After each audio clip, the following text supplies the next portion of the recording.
Indian air force ಅಪ್ರೆಂಟಿಸಿಗಾಗಿ ಈ ವಿಡಿಯೋನ skip ಮಾಡದೆ ಕೊನೆ ತನಕ ನೋಡಿ. ನಮಸ್ಕಾರ ಸ್ನೇಹಿತರೆ, ಹೊಸ ರಿಕ್ವೈರ್ಮೆಂಟ್ಗೆ ಸ್ವಾಗತ. ಸ್ನೇಹಿತರೆ, ಇಂಡಿಯನ್ ಏರ್ ಫೋರ್ಸ್ ಏನು ಒಂದು ಸಂಸ್ಥೆ ಇದೆ, ಇದು ಡಿಫೆನ್ಸ್ ಏನು ಅಂಡರ್ಟೇಕಿಂಗಲ್ಲಿರ್ತಕ್ಕಂಥದ್ದು. ಸ್ನೇಹಿತರೆ, ಇಲ್ಲಿ ಬಂದು ಅಪ್ರೆಂಟಿಸ್ ವೇಕೆನ್ಸಿನ ಕಾಲ್ಫರ್ ಮಾಡಿದ್ದಾರೆ. ಏನು ಡೀಟೇಲ್ಸ್ ಆಗಿ ನಾವು ಇದು ಪೋಸ್ಟ್ ಬಗ್ಗೆ ಏನು ಡೀಟೇಲ್ಸ್ ಆಗಿ ನೋಡ್ತಾ ಹೋಗೋಣ ಬನ್ನಿ. ಸ್ನೇಹಿತರೆ, ಇದು ಬಂದುಬಿಟ್ಟು ಏನು ಅಪ್ರೆಂಟಿಸಿಗೆ ಏನು ಕಾಲ್ಫರ್ ಮಾಡಿದ್ದಾರೆ, ಇದು ಭಾರತೀಯರಿಗೆ ಮಾತ್ರ ಇದು ಅವಕಾಶ ಇರ್ತದೆ. ಅದರ ಜೊತೆಗೆ ಮತ್ತು ಐ ಟಿ ಐ ಮಾಡಿರ್ತಕ್ಕಂಥವ್ರು ಇಲ್ಲಿ ಹೆಣ್ಮಕ್ಳು ಅಂದರೆ ಮೆನ್ನು ಮತ್ತು ವುಮೆನ್ಸ್ ಎರಡು ಮಂದಿ ಕೂಡ ಇಲ್ಲಿ ಅವರು ಎಲಿಜಿಬಲ್ ಇರ್ತಾರೆ. ಅದರ ಜೊತೆಗೆ ಮತ್ತು ತಾವುಗಳು ಏನು ಇದು ಅಪ್ರೆಂಟಿಸ್ಗೆ ಆಪರ್ಚುನಿಟಿ ಕರೆದಿದ್ದಾರೆ ಟ್ರೈನಿಂಗ್ ಸೆಂಟರ್ಗೆ, ಇದು ಪುಣೆ ಸೆಂಟರ್ ಬೇಸಸ್ ಆಗಿರ್ತದೆ ಸ್ನೇಹಿತರೆ. ಇದು ಲೊಕೇಶನ್ ಬಂದು ಪುಣೆ ಸೆಂಟರ್ ಆಗಿರ್ತದೆ. ಸ್ನೇಹಿತರೆ, ನೀವು ಆನ್ಲೈನ್ ಅಪ್ಲಿಕೇಶನ್ ಅಂದರೆ ರಿಜಿಸ್ಟ್ರೇಷನ್ ಮಾಡ್ಕೊಳ್ಳೋಕ್ಕೆ ಇಲ್ಲಿ 2 ಜುಲೈ 2024ಗೆ ಸ್ಟಾರ್ಟ್ ಆಗಿದೆ ಮತ್ತು ಕ್ಲೋಸು 25 ಜುಲೈಗೆ ಇದು ಕ್ಲೋಸ್ ಆಗುತ್ತೆ ಸ್ನೇಹಿತರೆ. ಅದರ ಒಳಗಡೆ ತಮ್ಮ ಅಪ್ಲಿಕೇಶನ್ ಅಂದರೆ ರಿಜಿಸ್ಟ್ರೇಷನನ್ನು ಇಲ್ಲಿ ಮಾಡ್ಕೋಬೇಕಾಗತ್ತೆ. ಓಕೆ, ಅದರ ಜೊತೆಗೆ ಇಲ್ಲಿ ತಾವುಗಳು ಗಮನಿಸಬೇಕಾಗಿರೋದು ಏನಪ್ಪ ಅಂತ ಹೇಳಿದ್ರೆ, air force apprentice training return test return test ಏನಿದೆ ಸ್ನೇಹಿತರೆ, ಕೋರ್ಸ್ ಏನಿದೆ ಇದು 1 ಆಗಸ್ಟಿಗೆ ನಿಮಗೆ 24ಗೆ ಇದು ನಿಮಗೆ ಇನ್ ಡೀಟೇಲ್ಸಾಗಿ ನಿಮಗೆ ಮುಂದೆ ಹೇಳ್ತಾ ಇದ್ದೀನಿ ಸ್ನೇಹಿತರೆ. ಇಲ್ಲಿ ತಾವು ನೋಡಿ ಸೆಲೆಕ್ಷನ್ ಕೋರ್ಸಸ್ ಏನು ಅಪ್ರೆಂಟಿಸಿಗೆ ಏನಿದೆ ಆ್ಯಂಡ್ ಟ್ರಾನ್ಸ್ಪರೆಂಟ್ ಸ್ನೇಹಿತರೆ. ಇಲ್ಲಿ ಒಂದು ಯಾವುದೇ ಒಂದು ಅಂದರೆ ಇಂಪ್ಲುಯೆನ್ಸು ಆ ಥರ ಯಾವುದೇ ನೀವು ಒಳಗಾಗದಿರಿ ಅಂತ ಬಿಟ್ಟು ಮೆನ್ಷನ್ ಮಾಡಿದ್ದಾರೆ ಕಂಡೀಷನಲ್ಲಿ. ತಾವುಗಳು ಇದು ಟ್ರಾನ್ಸ್ಪರೆಂಟ್, ಫೈರ್ ಆ್ಯಂಡ್ ಟ್ರಾನ್ಸ್ಪರೆಂಟ್ ಆಗಿರ್ತದೆ. ಮತ್ತು ಇನ್ನೊಂದು ಏನಪ್ಪ ಅಂತಂದರೆ ಮೆರಿಟ್ ಬೇಸಿಸ್ ಮೇಲೆ ಇದನ್ನು ಸೆಲೆಕ್ಷನ್ ಮಾಡ್ತಾರೆ. ಯಾರಪ್ಪ ಅಂತಂದರೆ ಇಂಡಿಯನ್ ಏರ್ ಫೋರ್ಸ್. ಓಕೆ, ಅದರ ಜೊತೆಗೆ ತಾವುಗಳು ಅಪ್ಲಿಕೇಶನ್ ಹೆಂಗೆ ರಿಜಿಸ್ಟ್ರೇಷನ್ ಮಾಡೋದಪ್ಪ ಅಂತ ಹೇಳಿದ್ರೆ, ತಾವುಗಳು ಇಲ್ಲಿ ಗಮನಿಸಬೇಕು ಸ್ನೇಹಿತರೆ. www.apprenticeship.go ಏನು ವೆಬ್ಸೈಟ್ ಇದೆ ಸ್ನೇಹಿತರೆ, ಇಲ್ಲಿ ನಿಮಗೆ ತೋರಿಸ್ತಾ ಇದ್ದೀನಿ ನೋಡಿ. ಈ ವೆಬ್ಸೈಟಲ್ಲಿ ಹೋಗಿ ನೀವು ರಿಜಿಸ್ಟ್ರೇಷನನ್ನು ಮಾಡ್ಕೋಬೇಕಾಗತ್ತೆ. ಓಕೆ, ಈ ರಿಜಿಸ್ಟ್ರೇಷನ್ ಮಾಡ್ಕೋದ್ರ ಜೊತೆಗೆ ನಿಮಗೆ ನಾನು ಹೇಳಿದ ಹಾಗೆ online registration will be Commons on 2 July 2024. Okay, close 25 July 2024 ಸ್ನೇಹಿತರೆ. 2 ಜುಲೈಗೆ ಸ್ಟಾರ್ಟ್ ಆಗಿ 25 ಜುಲೈಗೆ ಇದನ್ನು ಕ್ಲೋಸ್ ಆಗುತ್ತೆ. ಅದರ ಒಳಗಡೆ ನಿಮ್ಮ ಅಪ್ಲಿಕೇಶನನ್ನು ಕಂಪ್ಲೀಟ್ ಮಾಡ್ಕೋಬೇಕಾಗತ್ತೆ. ಓಕೆ, ಅದರ ಜೊತೆಗೆ ಯಾರ್ಯಾರು ಇಲ್ಲಿ ಈ ಅಪ್ಲಿಕೇಶನ್ ಹಾಕೋಕ್ಕೆ ಎಲಿಜಿಬಲ್ ಆಗಿದ್ದಾರೆ ಅಂದರೆ ಒಂದು ಯಾವ್ಯಾವ ಕ್ವಾಲಿಫಿಕೇಷನ್ ಬೇಕಪ್ಪ ಅಂತ ಹೇಳಿದ್ರೆ, ಹೈಸ್ಕೂಲ್ ಸ್ನೇಹಿತರೆ ಅಂದರೆ 10th ಕ್ಲಾಸಸ್ಸನ್ನು ಆಗಬೇಕು. ಅದರ ಜೊತೆಗೆ ITI NCVT ಇಲ್ಲಿ ಏನು ITIಯಲ್ಲಿ ನೀವು NCVT ಸರ್ಟಿಫಿಕೇಟನ್ನು ಅಂದರೆ ನ್ಯಾಷನಲ್ ಅಥಾರಿಟೀಸ್ ಸರ್ಟಿಫಿಕೇಟನ್ನು ತೊಗೊಂಡಿರ್ತೀವಿ. SCVT ಇದ್ದರೆ ಇಲ್ಲಿ ಆಗೋದಿಲ್ಲ. ಅದರ ಜೊತೆಗೆ ನೀವು 65 ಮಾರ್ಕ್ಸನ್ನು ಇಲ್ಲಿ ಪರ್ಸೆಂಟೇಜನ್ನು ಪಡ್ಕೊಂಡಿರಬೇಕಾಗತ್ತೆ. ಅದರ ಜೊತೆಗೆ 10th ಇದು ITIದಲ್ಲಿ ಸ್ನೇಹಿತರೆ 65%, ಇನ್ನು 10th 50 ಮಾರ್ಕ್ಸು ನೀವು ಪರ್ಸೆಂಟೇಜನ್ನು ಇಲ್ಲಿ ತೊಗೋಬೇಕಾಗತ್ತೆ. 50 ಬಿಲೋ ITIಯಿಂದ 60 ಬಿಲೋ ಇದ್ದರೆ ಈ ಅಪ್ಲಿಕೇಶನ್ಗೆ ನೀವು ಎಲಿಜಿಬಲ್ ಆಗೋದಿಲ್ಲ. ITI 65% ಪ್ಲಸ್ ಇರಬೇಕು, 10th 50% ಪ್ಲಸ್ ಇರಬೇಕು. ಅವ್ರು ಮಾತ್ರ ಈ ಒಂದು ಅಪ್ಲಿಕೇಶನ್ ಹಾಕೋಕ್ಕೆ ಎಲಿಜಿಬಲ್ ಇರ್ತಾರೆ. ಅದರ ಜೊತೆಗೆ ಇಲ್ಲಿ ನೋಡಿ, passport size recent colour photo size ಸ್ನೇಹಿತರೆ. ಒಂದು ಅಪ್ಲಿಕೇಶನ್ ಹಾಕಬೇಕಂದ್ರೆ ರಿಜಿಸ್ಟ್ರೇಷನ್ ಮಾಡಬೇಕಾದ್ರೆ ಮತ್ತು ನೀವು ಅಲ್ಲಿ ಏನು ಎಕ್ಸಾಮ್ಗೆ ಏನು ಎಂಟ್ರಿ ಹೋಗ್ತೀವಿ ಅಲ್ಲಿ ನೀವು ಅಪ್ಲಿಕೇಶನ್ ಹಾಕಬೇಕಾದ್ರೆ ನಿಮಗೆ ಫೋಟೋ ಏನು ಸೈಜು ಮತ್ತು ಏನಿರ್ತದೆ ಅದು 50 KB ಇರಬೇಕಾಗತ್ತೆ ಸ್ನೇಹಿತರೆ. ಓಕೆ, ಬ್ಯಾಕ್ಗ್ರೌಂಡು ಮತ್ತು without head hair expected of skin ಸ್ನೇಹಿತರೆ. ಒಂದು ನಿಮಗೆ ಹೇರ್ಗೆ ಏನು ವಿತೌಟ್ ಕಲರಿಂಗ್ ಏನೂ ಇರಬಾರ್ದು. ಸೊ ಆ ಥರದಿರ್ತಕ್ಕಂಥ ಒಂದು ಫೋಟೋನ ನೀವು ಇಲ್ಲಿ ಹಾಕಬೇಕಾಗತ್ತೆ. ಓಕೆ, ಅದ್ರ ಜೊತೆ candidate left hand thumb impression ಸ್ನೇಹಿತರೆ, ಮತ್ತು ಕ್ಯಾಂಡಿಡೇಟ್ ಸಿಗ್ನೇಚರ್ ಇಮೇಜೇಷನ್ ಸ್ನೇಹಿತರೆ. ಲೆಫ್ಟ್ ಹ್ಯಾಂಡ್ ಥಂಬ್ ನೀವು ಸಿಗ್ನೇಚರ್ ಕೂಡ ಇಲ್ಲಿ ಅಪ್ಲಿಕೇಶನ್ ಹಾಕಬೇಕಾದ್ರೆ ಅಪ್ಲೋಡ್ ಮಾಡಬೇಕಾಗತ್ತೆ. ಅದರ ಜೊತೆಗೆ ನಿಮ್ಮ ಸಿಗ್ನೇಚರ್ ಕೂಡ ಇಲ್ಲಿ ಲೋಡ್ ಮಾಡಬೇಕಾಗತ್ತೆ. ಅದರ ಜೊತೆಗೆ ಸ್ನೇಹಿತರೆ, ವ್ಯಾಲಿಡ್ ಇರ್ತಕ್ಕಂಥ ಇಮೇಲ್ ಐಡಿನ ಕೊಡಿ. ನಿಮಗೆ ಹಾಲ್ ಟಿಕೆಟ್ ಎಲ್ಲ ಆದರೆ ಇಮೇಲ್ ಮುಖಾಂತರ ನಿಮಗೆ ಬರೋ ಸಾಧ್ಯತೆ ಇರ್ತದೆ. ಓಕೆ, ಆಮೇಲೆ ಆಧಾರ್ ಕಾರ್ಡ್ ನಿಮಗೆ ಬೇಕೇ ಆಗುತ್ತೆ. ಆಧಾರ್ ಕಾರ್ಡ್ ನಂಬರ್ ಕೂಡ ಅಲ್ಲಿ ಕೂಡ ಎಂಟ್ರಿ ಮಾಡೋಕ್ಕೆ ಸ್ನೇಹಿತರೆ.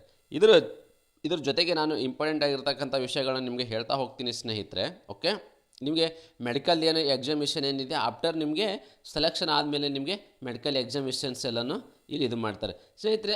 ಹಾಗಾದರೆ ಇದು ಯಾವ ಒಂದು ಬೇಸಿಸ್ ಮೇಲೆ ಕರಿತಾ ಇದ್ದಾರೆ ನಿಮಗೆ ಅಪ್ರೆಂಟಿಸು ಅಂತ ಹೇಳಿದ್ರೆ, ಇಲ್ಲಿ ಗಮನಿಸಬೇಕಾಗಿದೆ ಸ್ನೇಹಿತರೆ ತಾವುಗಳು.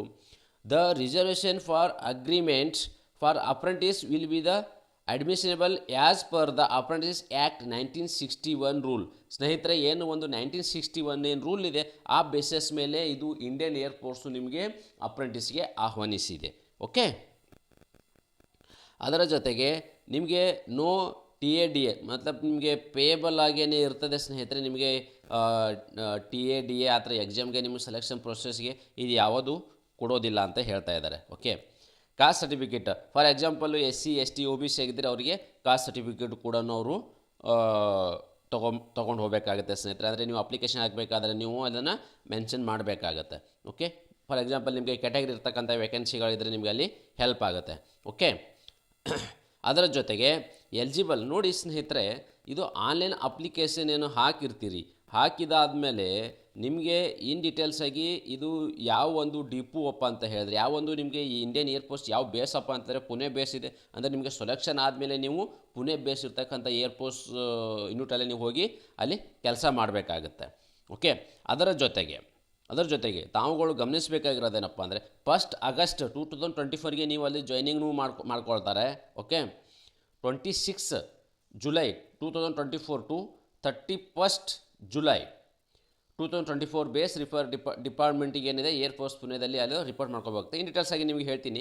ಏಜ್ ಲಿಮಿಟು ಸ್ನೇಹಿತರೆ, ಇದು ಅಪ್ಲಿಕೇಶನ್ ಹಾಕಬೇಕಾದ್ರೆ ಏಜ್ ಲಿಮಿಟ್ ಎಷ್ಟಪ್ಪ ಅಂತ ಹೇಳಿದ್ರೆ, ಜನರಲ್ ಕ್ಯಾಂಡಿಡೇಟು ಮತ್ತು SC ST ಆ ಥರ ಎಲ್ಲ ಇದ್ದರೂ ಕೂಡ ಇಲ್ಲಿ ನಾನು ನಿಮ್ಗೆ ಹೇಳ್ತೀನಿ ಸ್ನೇಹಿತರೆ.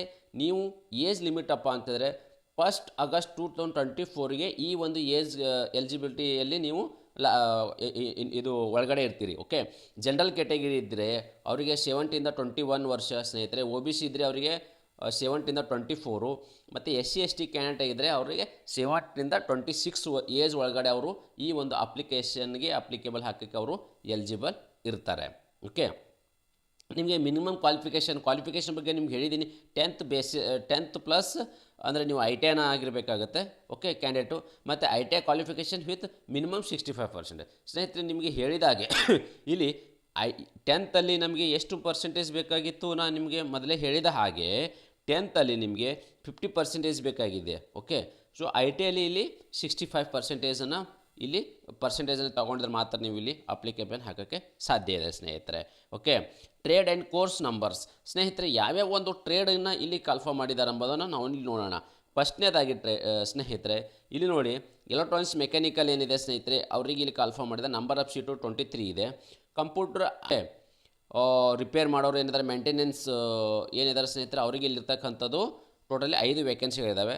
ಮತ್ತು ಎಲೆಕ್ಟ್ರಿಕಲ್ ಮೆಕ್ಯಾನಿಕಲ್ ಏನಿದೆ ಸ್ನೇಹಿತರೆ, ಟೋಟಲಿ ಇಲ್ಲಿ 5 ವೇಕೆನ್ಸಿಗಳಿದ್ದಾವೆ. ಈ ಒಂದು ITI ದವ್ರಿಗೆ ಇರ್ತಕ್ಕಂಥ ಈ ಒಂದು ITI ಟ್ರೇಡ್ ಅವ್ರಿಗೆ ಇರ್ತಕ್ಕಂಥ ವೇಕೆನ್ಸಿಗಳನ್ನು ಇಲ್ಲಿ ಕನ್ಫರ್ಮ್ನ ಮಾಡಿದ್ದಾರೆ. ಓಕೆ, ಅದರ ಜೊತೆಗೆ ನಿಮಗೆ ರಿಸರ್ವೇಷನ್ ಹೇಳಿದ ಹಾಗೆ SC ST OBC ಆ ಥರದ ಕ್ಯಾಟಗರಿ ಅಂದರೆ ನೀವು ಏಜ್ದು ನಿಮ್ಗೆ ಏನೋ ಡಿಫ್ರೆನ್ಸ್ ಆ ಥರ ಇದ್ದರೆ ನೀವು ಇದನ್ನು ಕೂಡ ಅಪ್ಲೈ ಮಾಡ್ಬೋದು ಸ್ನೇಹಿತರೆ. ನಿಮಗೆ ಮೆಡಿಕಲ್ ಒಂದು ಸ್ಟ್ಯಾಂಡರ್ಡ್ ಏನಿದೆ ಅಂದರೆ ನಿಮಗೆ ಗೊತ್ತಿರೋ ಹಾಗೆ ಡಿಫೆನ್ಸ್ ಇರೋದ್ರಿಂದ ನಿಮಗೆ ಇದರದೇ ಆದ ಒಂದು ಮೆಡಿಕಲ್ ಸ್ಟ್ಯಾಂಡರ್ಡ್ ಇರ್ತದೆ. ಆ ಒಂದು ಮೆಡಿಕಲ್ ಸ್ಟ್ಯಾಂಡರ್ಡ್ ತಕ್ಕಂತೆ ಅವರು ಮೆಡಿಕಲೈಸ್ ಮಾಡ್ತಾರೆ ಸ್ನೇಹಿತರೆ. 152 ಸೆಂಟಿಮೀಟ್ರನ್ನ ಹೈಟ್ ಇರಬೇಕಾಗುತ್ತೆ. ಮಿನಿಮಮ್ 48 ಕಿಲೋ ಬಾಡಿ ವೇಟ್ ಇರಬೇಕಾಗುತ್ತೆ ಸ್ನೇಹಿತರೆ. ಓಕೆ, ಅದರ ಜೊತೆಗೆ ನಿಮಗೆ ಮಿನಿಮಮ್ ಒಂದು ಎಕ್ಸಾಮಿಷನ್ ಅಂತ ಇರ್ತದೆ. ಅದನ್ನೆಲ್ಲನೂ ಇಲ್ಲಿ ಆಫ್ಟರ್ ಸೆಲೆಕ್ಷನ್ ಆದಮೇಲೆ ನಿಮಗೆ ಈ ಒಂದು ಮೆಡಿಕಲ್ ಎಕ್ಸಾಮಿಷನ್ಗೆ ಅವರು ಅಡ್ಯಾಪ್ಟ್ನ ಮಾಡ್ಕೊಳ್ತಾರೆ. ಸ್ಟೈಪಂಡ್ ಸ್ನೇಹಿತರೆ, ಹಾಗಾದರೆ ನಾವು ಸೆಲೆಕ್ಷನ್ ಆದ ಬಳಿಕ ಇದಕ್ಕೆ ಇರ್ತಕ್ಕಂಥ ಸ್ಟೈಪಂಡ್ ಏನಪ್ಪ ಅಂತ ಹೇಳಿದ್ರೆ ಸ್ನೇಹಿತರೆ, ಇಲ್ಲಿ ತಾವುಗಳು ಗಮನಿಸಬೇಕಾಗಿರೋದು ಏನಪ್ಪ ಅಂದರೆ 10,500 ರೂಪಾಯಿ ಇವರಿಗೆ ಪರ್ ಮಂತ್ 10,500 ರೂಪಾಯಿ ಇವರಿಗೆ ಸ್ಟೈಪಂಡ್ ಇರ್ತದೆ ಸ್ನೇಹಿತರೆ. ಓಕೆ, ಅದರ ಜೊತೆಗೆ ಇಲ್ಲಿ ನಾವು ಇನ್ನು ಡೀಟೇಲ್ಸ್ ಆಗಿ ನಾವು ಹೇಳೋದಾದರೆ ಏನಪ್ಪ ಅಂತಂದರೆ, ಇಂಪಾರ್ಟೆಂಟ್ ನೋಟಿಸ್ ಡಾಟಾ ಏನಿದೆ ಸ್ನೇಹಿತರೆ, ಇಲ್ಲಿ ತಾವುಗಳು ಗಮನಿಸಿ. Last date of submission of application 25th July 2024 ಸ್ನೇಹಿತರೆ. ರಿಟರ್ನ್ ಎಕ್ಸಾಮಿಷನ್ ನೋಡಿ ಬರೀ 2 ದಿನದಲ್ಲಿ ನಿಮಗೆ ಮತ್ತೆ ರಿಟರ್ನ್ ಎಕ್ಸಾಮಿಷನ್ ಇರ್ತದೆ. 27 2024 ಜುಲೈಗೆ ಎಕ್ಸಾಮ್ ಇರ್ತದೆ ಸ್ನೇಹಿತರೆ. ಇಂಟ್ರ್ಯೂ ಕೂಡ ಅದೇ ದಿನ ಇರ್ತದೆ. ಮೆಡಿಕಲ್ ಡಾಕ್ಯುಮೆಂಟ್ ವೆರಿಫಿಕೇಷನ್ ಕೂಡ 27 ಜುಲೈಗೆ ಇರ್ತದೆ ಸ್ನೇಹಿತರೆ. ಓಕೆ, ಅದರ ಜೊತೆಗೆ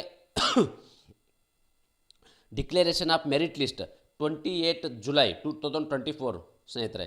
ನಿಮಗೆ ರಿಟರ್ನ್ ಟೆಸ್ಟು ಇಂಟ್ರ್ಯೂ ಮೆಡಿಕಲ್ ಎಲ್ಲ ಆದಮೇಲೆ 28 ಜುಲೈಗೆ ಇದು ಒಂದು ಫೈನಲೈಸ್ ಅಂದರೆ ನಿಮಗೆ ಮೆರಿಟ್ ಲಿಸ್ಟನ್ನು ಫೈನಲ್ ಮೆರಿಟ್ ಲಿಸ್ಟನ್ನು ಅಲ್ಲಿ ಹಾಕ್ತಾರೆ ಸ್ನೇಹಿತರೆ. ಓಕೆ, ಕೋರ್ಸ್ ಕಮ್ಯುನಿಸಿಂಗ್ ಸ್ನೇಹಿತರೆ ಇಲ್ಲಿ ಫಸ್ಟ್ ಅಂದರೆ ನೀವು ಅಂದರೆ ಟೋಟಲಿ ನಿಮಗೆ 28 ಜುಲೈ 2024ಗೆ ಇದು ನಿಮಗೆ ಫೈನಲ್ ಮೆರಿಟ್ ಲಿಸ್ಟ್ ಎಲ್ಲನೂ ಆದಮೇಲೆ ನಿಮಗೆ ಡಿಸ್ಪ್ಯಾಚ್ ಆಫ್ ಜಾಯ್ನಿಂಗ್ ಲೆಟ್ರನ್ನು ನಿಮಗೆ ಯಾವತ್ತೇ ಮಾಡ್ತಾರೆ. ನನ್ನ ಪ್ರಕಾರ ನೀವು ಕೋರ್ಸ್ ರೂಮೇಸ್ ಅಂದರೆ ನೀವು 1 ಆಗಸ್ಟ್ಗೆ ಜಾಯ್ನಿಂಗ್ ಇಲ್ಲಿ ಕೊಡ್ತಾರೆ ಸ್ನೇಹಿತರೆ. ಈ ಒಂದು ಏನು ಇಂಡಿಯನ್ ಏರ್ಫೋರ್ಸ್ ಇರ್ತಕ್ಕಂಥದ್ದು ಏನು ಡಿಫೆನ್ಸ್ ಸಂಸ್ಥೆಯಲ್ಲಿ ಅಪ್ರೆಂಟಿಸ್ಗೆ ಏನು ಕಾಲ್ಫಾರ್ಮ್ ಮಾಡಿದ್ದಾರೆ, ತಾವುಗಳು ಯಾರ್ಯಾರು ಎಲಿಜಿಬಲ್ ಆಗ್ತೀರಿ ಸ್ನೇಹಿತರೆ ತಮ್ಮ ಅಪ್ಲಿಕೇಶನನ್ನು ಹಾಕಿ ಈ ಒಂದು ಭಾರತ ಸೇವೆಯಲ್ಲಿ ಕೂಡ ಪಾಲ್ಗೊಳ್ಳಿ ಮತ್ತು ನಿಮ್ಮ ಅಪ್ರೆಂಟಿಸನ್ನು ಯಶಸ್ವಿಯಾಗಿ ಮಾಡ್ಕೊಳ್ಳಿ ಅಂತ ಕೇಳ್ಕೊಳ್ತಾ ಇದ್ದೀನಿ. ಜೈ ಹಿಂದ್, ಜೈ ಕರ್ನಾಟಕ.